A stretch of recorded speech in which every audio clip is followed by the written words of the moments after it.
The problem with water in Haiti is that most people in areas like this don't have access to clean and safe water.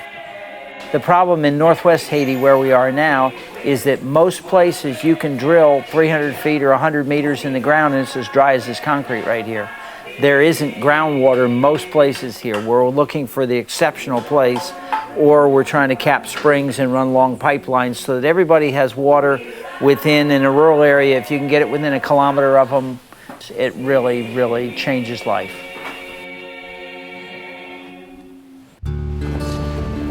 Every time I buy a new computer, the thing's got more gadgets on it. The last one's got a camera on it so I can talk to people, and it's got stuff on there that I'll never use. And yet, nobody in the world that we know of makes a valve that'll stand up to a community water fountain in Haiti. This is the towboat valve. This is the best one that we know of. When you lift that thing up, the water comes out into your bucket. And the problem is that before long, these things start leaking. You see how it's leaking around? And anything that's on my hand is running out. And you can see that there's no way that you can guarantee that the water, even though it's safe and clean coming out of here, it's gonna depend now on how clean my hands are. We're at another one of the Odrino fountains in Post-Métier. And you can see, because of where we are, there's a little more pressure coming out of here. When we designed this fountain, we left 12 inches above the where the water comes out so that it collects air for helping with the water hammer. Well, what actually happens is, in opening and closing, the air goes away.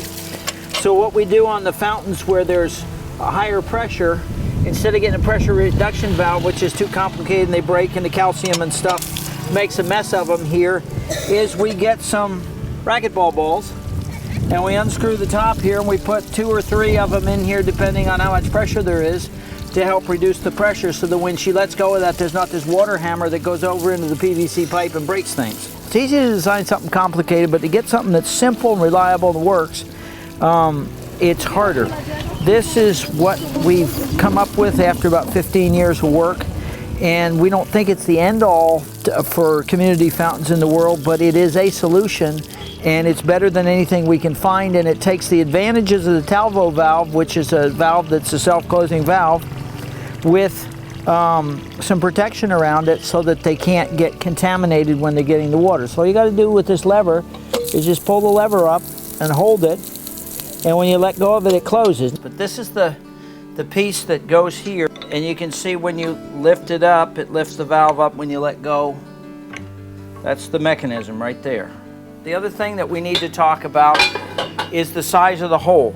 You can see in here, that hole is about 1/4 of an inch, about 4 millimeters, 5 millimeters.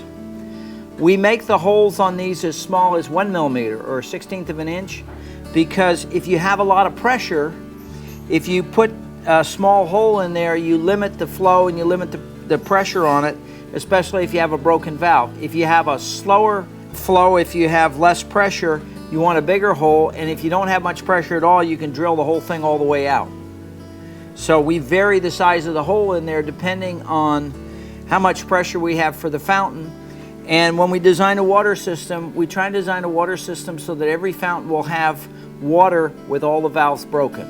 You just want to think, when you're in a place like Haiti, sometimes they don't get as much maintenance as they should and as much attention, so you want to make sure that everybody gets water under as many conditions as possible. People will say, well, you know, stainless steel isn't that expensive. Well, yeah, it's expensive, but a long water system can cost several $100,000, and the thing that breaks on them is the fountain. The other thing is that so many times we see relief and aid organizations driving around in $50,000, $60,000 trucks, because that's what lasts out here. But we want something that's low cost and fast to put in for the people. Well, it doesn't last. Haitians have a proverb that says, if it smells good, it probably costs money. Or they talk about building something that's muy quite, which means that when you're gone, when you die, it'll still be there. We've got some of these things in service for 20 years and they're still there.